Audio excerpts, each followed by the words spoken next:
Break के बाद एक बार फिर आप सभी का स्वागत है। अगली खबर पाकिस्तान से। पाकिस्तान के साथ एक बार फिर जलालत का रिपीट टेलीकास्ट हो गया है। मई महीने में भारत ने पाकिस्तान को तारे दिखा दिए थे, जहां भारत ने बुरी तरह उसे पीटा था, तो वहीं अब ठीक 4 महीने बाद अक्टूबर में अफगानिस्तान ने वो हाल किया है कि पाकिस्तान की वर्दी सड़कों पर नीलाम हो रही है। इस पर एक रिपोर्ट देख लेते हैं।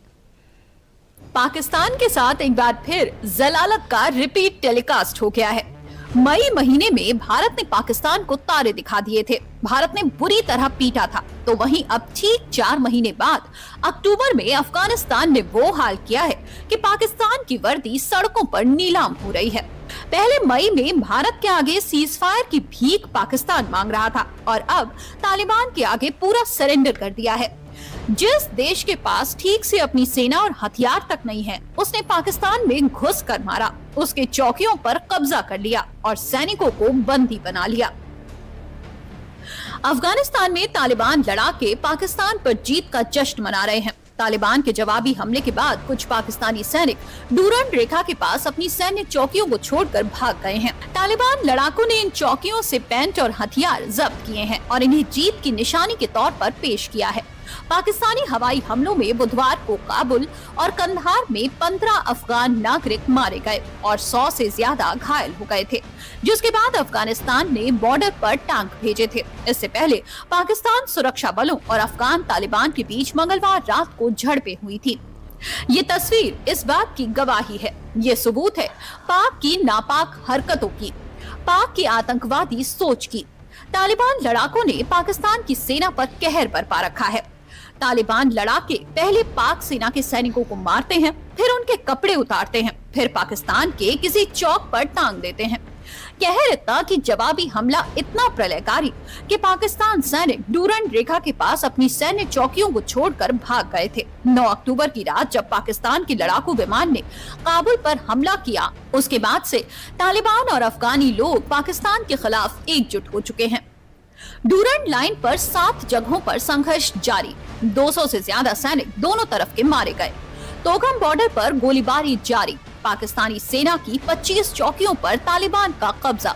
डूरंड रेखा के दोनों ओर युद्ध जैसा माहौल, पाकिस्तान अफगानिस्तान की सेना अलर्ट पर।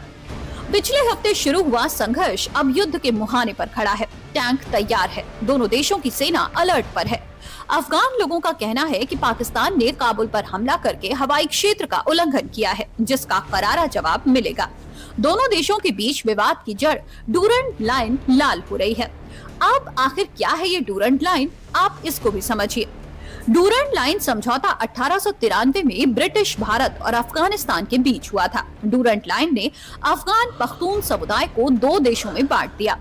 इसकी लंबाई 2430 किलोमीटर है। वर्तमान में ये अफगानिस्तान और पाकिस्तान के बीच है। ये लाइन बलूचिस्तान, खैबर पख्तूनख्वा और पाकिस्तान के कबायली इलाकों से गुजरती है।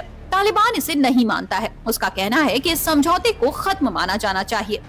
दरअसल अफगानिस्तान और पाकिस्तान के बीच डूरंड लाइन को लेकर लंबे समय से विवाद है। दोनों देश एक दूसरे पर हमले और आतंकियों को छिपाने का आरोप लगाते रहते हैं। 2021 में अफगानिस्तान हुकूमत पर तालिबान के कंट्रोल के बाद से तनाव और बढ़ गया है और ये तब और बढ़ गया जब हाल ही में भारत और अफगानिस्तान के बीच साझेदारी की बात हुई है। यानी भारत के साथ अफगानिस्तान की नजदीकी भी पाकिस्तान को सताने लगी है। हम तो किसी के साथ भी लड़ाई नहीं चाहते हैं। अफगानिस्तान में अमन है और हमारा एक पाकिस्तान पड़ोसी नहीं है, 5 और मुल्क भी हमारा पड़ोसी है। चीन है, ताजिकिस्तान है, उज्बेकिस्तान है, तुर्कमेनिस्तान है, ईरान है, वो सब हमसे खुश है। वहाँ पे अमन है, हमारे तरफ से कोई मुश्किल नहीं। पाकिस्तान के लिए भी हमारे तरफ से मुश्किल नहीं है।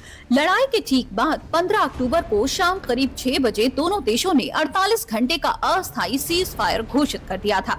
पाकिस्तान के विदेश मंत्रालय ने शांति बनाए रखने की बात कही, लेकिन तालिबान इसे आखिरी मिनट का धोखा बता रहा है।